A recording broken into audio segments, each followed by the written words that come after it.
All right, let's get to it. My top 10 worst ego habits of my life. Let's start off with my number 10, making friends. Making friends. I have long complained. I don't know if I've touched too much on it this show. Maybe just the qualities of a friend list, but my lifetime struggle of friendship, making friends, maintaining friends. It's hard. It feels like a lot of work. All right. I've shown too much ego when it comes to making friends and too little. Let's start off with the too much aspect of it. Too much ego has prevented me from making friendships with genuine, why did I say it like that? Genuine, good people. All right. People that could have helped my life out a little bit more, right? That whole iron sharpens iron thing. Too prideful in some instances, and I've struggled. I've pushed away. Do I call them advances? Friendship advances? I don't know. Friendship opportunities, so to speak, because I've been too prideful. All right.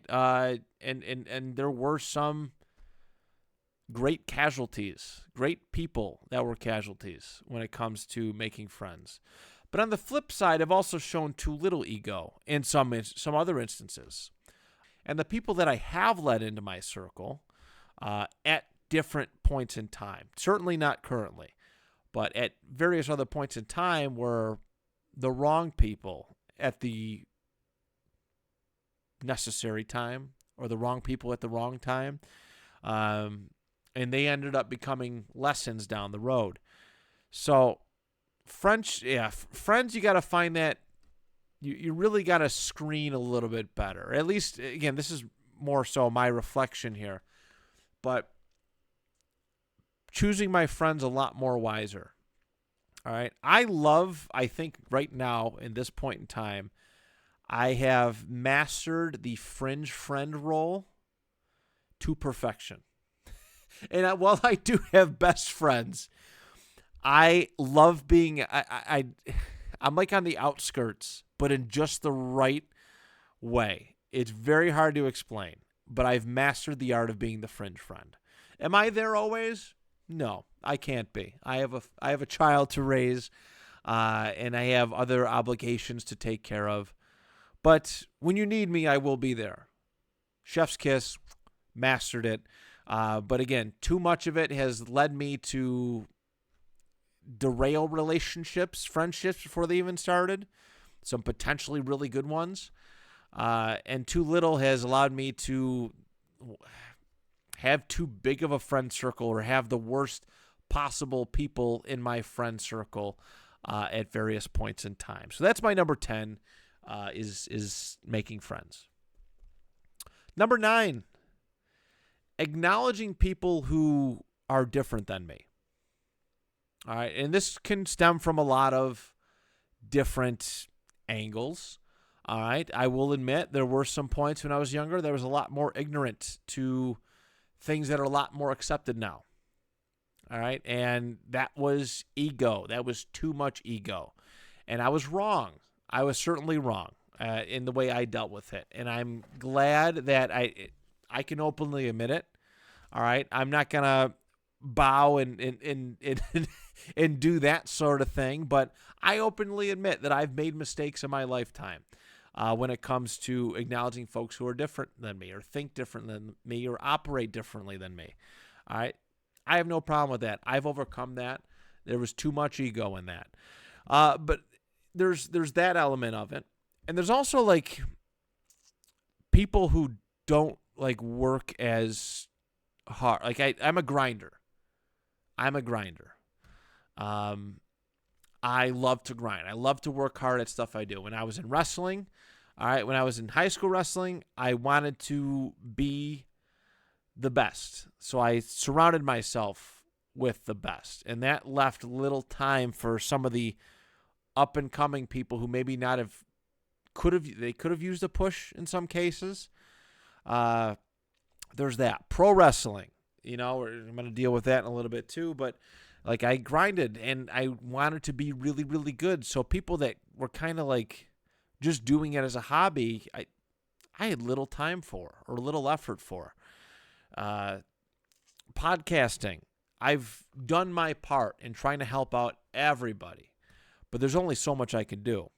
And I kind of just previewed a couple ones that I'm going to select, that I'm going to talk about a little bit more in depth. But just like if people think differently than me, or act differently than me, or act differently than I do, or have just a worse work ethic, like it's hard for me to just kind of like work with you. And that's been that balancing act, right? There's times where I really have to remember where I came from and be who I needed back when I first started things, back when I first started in high school wrestling. All right, that was something I had to realize. Back when I was doing pro wrestling, even though I wasn't good or would never claim to be a grizzled veteran, I had to remember that there was a point in time where I was brand new and I wanted to associate with people who seem to get it better than I do. Podcasting, all that stuff. Too much ego, too much pride, and yeah. So that's my number 9, is just acknowledging people over a variety of different themes, all right, different levels, acknowledging them that who are different than me. So that's my number 9. All right, my number 8, we're moving right along.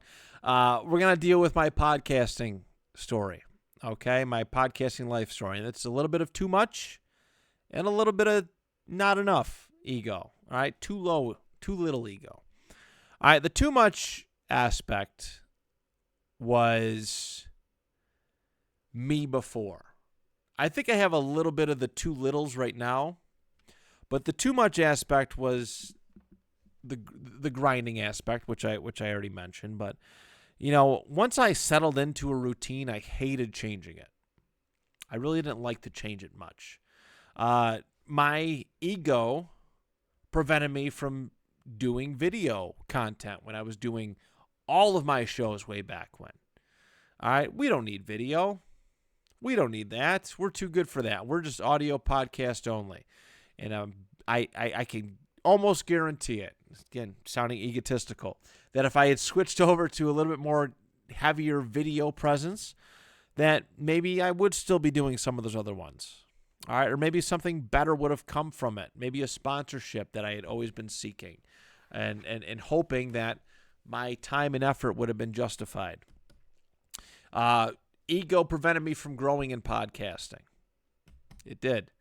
But now I'm at the point where there's not enough ego. Yeah, I'm still like doing stuff. I'm still trying stuff. I'm making posts every day, shorts, interactive content. But I could always be doing more. I could always be doing more. I talked about on the accountability list, I think, that I should be putting my face out there a little bit more. And like for shorts content and stuff. And now I just I'm like,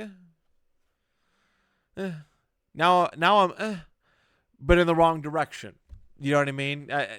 I'm afraid to be good. I'm afraid to really kind of make the most of this, if that makes sense. I will say though, cheap plug, this Wednesday we're gonna start doing live video game streams around 4:45ish p.m. Eastern time. So putting my face out there a little bit more, so to speak. But yeah, the too much, the too little. I'm always battling, but now I'm starting to turn the corner. I'm starting to pick it up a little bit. Now I want to put my face out there. Let's play video games and chat together. That event I did a couple weeks ago, the Emergathon, gave me a whole new level of confidence that I can do live stuff, and I'm very, very excited to start doing this video game stream with in chat with everybody who's part of it. So step in the right direction, but ego has definitely harmed me in the podcasting department. Wrestling in high school. That's my number 7. Too much, too little. All right. That's the wrestling gave me such a massive ego. I was never good at anything in life. I really wasn't. I won nothing. I won nothing. There was one time I won something cool, and it was a cousin's giveaway. My Mima was giving away a Buffalo Bills giant Coke bottle bank but it was filled with popcorn. And I remember being so happy. I screamed I might have been crying a little bit, but I was so happy that I finally won something in life. And I was maybe 9 years old then. All right. Didn't win a whole lot after that. All the sports, all the things that I did not win anything. So when I started winning, when I tasted victory in wrestling, blew up. I actually remember it's a funny memory, but one of my sister's now best friends back in high school, we were talking at a lunch table. I think it was after school because I got out a little bit earlier and I was waiting for wrestling practice. And she asked me, she goes, "Hey, so who are the best wrestlers on the team?" And casually I was just like, "Oh yeah, me." Maybe some other people, and she called me out right out of it. She goes, "You're really cocky and arrogant." And I was taken aback. I couldn't believe it, but she was right. At the time, I didn't really realize it. My ego had gotten massive, but yeah. So there was the too much aspect, and then the too little part of it. The too little part of it was that I went into tournaments with little to no confidence. Whatever happens, happens. I talked about it. I go to the state tournament. If I win, great. Probably won't, but whatever. And that was not just the state tournament, but that was most of my career. I was happy taking a 6th, 5th, 4th, 3rd place trophy anywhere. I just wanted hardware, right? Not enough ego. All right, not enough. Just do whatever. Got to have a little ego. And then I started to really put it together my senior year. So, yeah, wrestling in high school. It's my number 7 with weird ego habits. Number 6 is listening to other people's expectations of me. We've talked about this a lot over the last couple weeks. That was a too little, ego. And not just expectations, but it's just pulling me in all sorts of different directions. This has been a struggle all my life. I'm bad. I'm aware of it now. I'm pushing back, especially over the last couple of years, but it is still very difficult because I just want peace. I literally crave peace 24 hours a day, 7 days a week. So there are some times where I get pulled around and pushed in different directions that I don't necessarily like, but I just go along with it. But I am starting to push back a little bit more now. Because I realize that, after a certain point, nobody has better intentions for myself than I do. And that has been a fight. You should do this. You should do that. I don't know anymore. I don't know if I believe you. It's that sort of thing. Like, it's great when you're younger. All right, and people are trying to point you in some sort of direction. But after a while, once you're in your 20s, even late teens, it's your life. Be a grown man, grown woman, and take ownership. Have a little ego and push back on that. Of course, play along a little bit, but as far as people telling you what you should be or what you should want to be or what you want to do or how you want to live your life, too little ego is a bad thing. So that's the bottom half. We're going to the top half. Dating. There's been too much and too little ego in my life. And obviously I'm a married man now. But looking back, when I was desperate for girlfriends, I used to complain and nobody wants to date me back in middle school and high school. There was too much ego, actually. I was so stuck up, egotistical, thought I was hot shit. All right? I don't know why I thought this. I was too good for people, I guess. But like there was I could have gained valuable experience that would have helped me down the road. All right, instead of stumbling into very, very difficult lessons and heartbreaks later on in life, eh, if I would have just dated around, all right, you're not dating to get married in middle school and high school, usually not, but dated around, all right. Realize it's okay to break up and like it's not the end of the world, like it's a normal thing. I'm amazed by people who break up with somebody that they spent years with and they just eat it like a Tic Tac, like it's nothing for them, right? So there was too much when it came to dating. There was people I would not give a chance. There was always something that I'd pick apart, like I don't like this, I don't like that, and I wouldn't date, and it led to a lot of very tough, harsh lessons down the road. And there was also there really wasn't little ego in that. I don't know. Maybe the little ego part is for people who I was in a relationship with that tried to like change me, like didn't let me be me in a sense. Maybe it's kind of a reach, but I'm gonna definitely dating as a deserving one here, because how are you gonna complain? And you, meaning me, 17, 16, 17, 18-year-old me, how are you going to complain that you can't get girls when girls are coming up to you, but they're just not good enough? And you've never dated before. I would stuff myself in a locker if I could. I would stuff younger me into a locker. I promise you that. All right, number 4. We're going to talk schooling now. All right, my education. Elementary school, great. Well, for the most part. Aside from that second grade year where I got I didn't do so good in one class and my dad prevented me from playing video games for the entire summer. Awful. Middle school, high school, and college. I was like, I don't know what it was. I got too cocky, arrogant about schoolwork, and my grades were not very good. Middle school was this. It was definitely the start of it. I struggled hard, but the thing is, like, even high school was a lot better.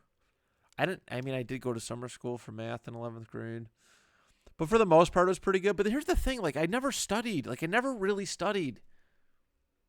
I just did stuff and took tests, and I still passed C pluses, some B's, get an A once in a while. Usually history, social studies class. That was my forte. But I didn't do anything. I didn't work towards it. I just went through the motions. Too much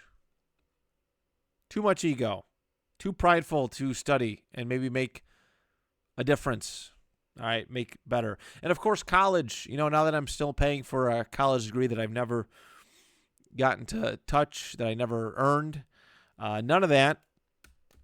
Again, all the bad habits from middle school and high school carried over, and I didn't show. Too arrogant. I thought, hey, I'll just float on through. All right, I got this. I did this before in grade school, and I got this. And then usually I didn't. So that's my number 4 is my schooling.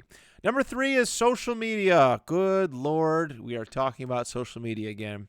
My number 3, dealing with social media, just relentless.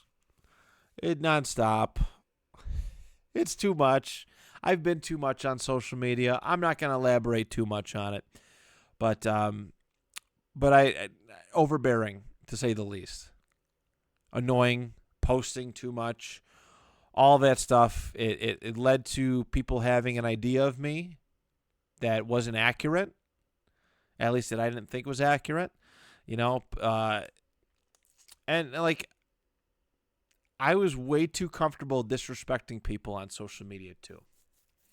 I think that's a part that I try to forget about. But I would pick fights with people. all right, over the internet. I would argue sports. I would argue with people who I just did not like. And I'm like, and at some point I was like, what am I doing here? Why? Who gives it? Who cares? Who cares what this somebody from another country thinks about this or that? Like, it was ridiculous. I mean, I used to, when the Colts started their epic fall off in 2021, after Carson Wentz stunk the joint up, I was getting into so many arguments with fellow Colts fans who just can see no wrong with this team. And even now, I'll look through these comments because there's a big, for those who don't know, the Colts, there's this thing between Daniel Jones and Anthony Richardson, and everyone's just still glazing Anthony Richardson like he's the chosen one, and he's not. He's garbage. He's garbage. I hate watching him play football. It's so bad. But a younger me would argue with these people all day long, go through every single comment, and I had to find my balance. I just read it, I go and move on. I scroll on, I move on with my day. So, social media, terrible. I don't even know what to describe it. It just disgusting cesspool of ego on there for no reason. My number 2 was pro wrestling. My ego in pro wrestling. It's a little bit of too much. It's actually mostly too much, but a little bit of too little as well. When I started getting a little bit of notoriety in 2012, massive ego blow up, and I became overbearing. All right, I became there's people that have been doing this for a long time that were starting to become a little standoffish with me and try to check me, and I didn't realize it at the time. But it sucked. It sucks looking back that I wish I was a little bit more mature dealing with my pro wrestling time. And I did nothing, right? Like I was very fortunate where a great man by the name of Brody Lee, John Huber, picked me to wrestle me, gave me an opportunity at this wonderful promotion in Syracuse, New York. And he put me over, and it was great. And looking back, I didn't deserve it, but I'm forever grateful that he did, even though it went nowhere. But, oh my God. I got egotistical about something that is basically just a physical form of acting. Some call it a sport, and I will let them, that's fine. It's your interpretation of it. I know I felt like it was a sport back then, but it just, I don't know, I just rubbed everybody the wrong way. And then within a couple years, I basically pissed off everybody. I just started no-showing shows, and because my ego got blown up so much that when it was time for it to deflate, it came crashing down, and it was bad. Yeah, my ego in pro wrestling was awful. I say it every time. I know that if I attacked it again, if I lost weight and went about it again, I'd like to think that I would handle it a lot better than 22-year-old Matthew did. In fact, I know I would. So my ego in pro wrestling, it was a lot. And the too little part too, I guess I should add that in. Too little, I don't know, defending yourself, right? Standing up for yourself. I would definitely say that. There was a lot of vets that shouldn't have been telling anybody what to do. That would just walk all over you and tell you where to go, where to work, and what they're gonna do, and this and that. I had no. I was just like, whatever. I just show up and whatever happens, and that was a detriment too. So, all right, my number 1. It's taking people for granted. Too much ego. There are few things harder than life when somebody that you have great memories with just decides to just walk away. All right, just decides I can't deal with you anymore. It's hard. I think back, I look back to some of my friendships over the years, and even some of the dating relationships that I had, and I took their presence for granted, their willingness to want to be around me for granted. I was just thinking about this the other day, and I used to hang out with a kid named Jeff way back when. And I used to go over his house all the time. He lived kind of in the neighborhood. He was one of the few kids in the neighborhood that I really got along with, but he had an N64. He had a lot of cool stuff. We used to go over there, play Pokemon all the time, hang out, ride bikes, and then something happened. I think I stole a piece of his gum at a dance recital, and he got mad at me. And then he wasn't really stealing. Maybe it was. And then I stopped liking Pokemon for a while, and this kid, to me, was like the very definition of liking Pokemon. So a bunch of things happened, and like suddenly this kid who was my best friend and the only one in the neighborhood who would willingly like hang out with me, I was too good for. You like Pokemon? No, he used to come over, ride his bike to my house all the time, and knock and say, hey, you want to hang out? And I'd say no all the time. And luckily he was, years down the road, he was a little bit kinder to me than I deserved. But here was somebody who wanted to spend time with me, and I took them for granted. And this is applied to a lot of things. Like, I'll be honest, like even my cousins who were my best friends at one point in life, and we were inseparable. And there was incidents, I know I'm not the only one guilty, and there were times where they wanted to spend time with me, or we were doing something, and I was just such an ass that I pushed them away, get too jokey, and they didn't want to spend time with me.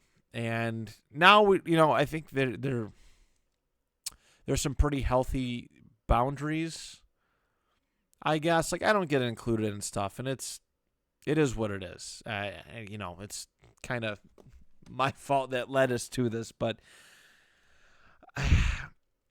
make people feel special when they're around. Make people feel wanted when they're around.